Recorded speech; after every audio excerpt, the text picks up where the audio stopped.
السلام علیکم friends, welcome back. Drama serial رنگ دے کی لاسٹ ایپیسوڈ میں ہم دیکھیں گے کہ اینڈ ٹائم پر جب دعا اور آذر کی شادی ہو رہی ہوتی ہے تو آہد زیب کو لے کر وہاں پر پہنچ جاتا ہے، اور زیب تو یہ سب دیکھ کر کہہ دیتی ہے کہ یہ شادی نہیں ہو سکتی کیونکہ میں آذر کی خاندانی بیوی ہوں، اور میں آذر کو اس بات کی اجازت بالکل بھی نہیں دے سکتی کہ وہ دوسری شادی کرے، مگر آذر کو تو دعا سے شادی کرنی ہی کرنی ہے۔ زیب سے کہہ دیتا ہے کہ آپ گھر چلے، آپ سے تو میں گھر آ کر بات کروں گا، اور یہ شادی یہ تو کسی قیمت پر نہیں رک سکتی، شادی تو آج ہو کر رہے گی۔ مگر کیا دعا یہ سب کچھ جان کر شادی کرنے کے لیے رضامند ہو جائے گی؟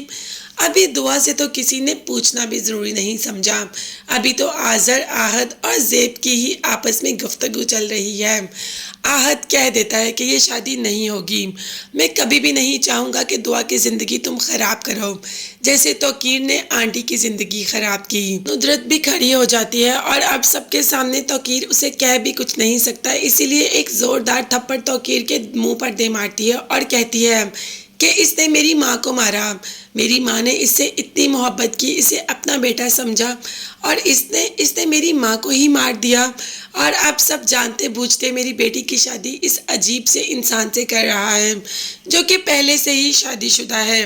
دعا کو تو حیرت ہو رہی ہے کہ اگر ماں یہ سب کچھ جانتی ہے تو ماں نے یہ سب کچھ روکا کیوں نہیں؟ اب وہ کیا جانے کہ توقیر کے ڈر سے کہ وہ دعا کو مار دے گا، اسی لیے تو اس نے خود کو روکا دعا کی جان بچانے کے لیے۔ خیر ابھی بھی اس بات پہ بضد ہے کہ شادی ہوگی تو آج ہی ہوگی۔ توقیر نے بھی ندرت کو ایک سائڈ پہ کھڑا کر لیا اور دعا سے کہا کہ نکاح کرو، نہیں تو تمہاری ماں کو یہیں پر مار دوں گا۔ جبکہ زیب کچھ بولنے لگتی ہے اور آذر کہہ دیتا ہے کہ یہ زیب آج شادی تو ہو کر رہے گی، مگر اتنی دیر میں پولیس آ جاتی ہے۔ خیر شادی تو نہیں ہونی تھی اور پولیس آذر کو اور توقیر کو لے جاتی ہے۔ دعا ایک دفعہ توقیر سے ملنا چاہتی ہے، اس لیے توقیر کو کہتی ہے کہ آپ کو میں نے اپنے باپ کا درجہ دیا اور آپ نے میری دادوں کے ساتھ کیا کیا، میری ماں کے ساتھ کیا کیا، اور میرے ساتھ کیا کرنے جا رہے تھے؟ جبکہ توقیر نے کہا کہ بس ایک بار مجھے یہاں سے باہر نکال دو، میں تمہیں اپنی بیٹی بنا کر رکھوں گا، جس پر دعا نے کہا کہ کبھی بھی نہیں، اب تو یہ کبھی بھی نہیں ہو سکتا، آپ کو اپنے جرم کی سزا ضرور ملے گی۔ خیر دعا توقیر کو وہیں چھوڑ کر خود آ جاتی ہے۔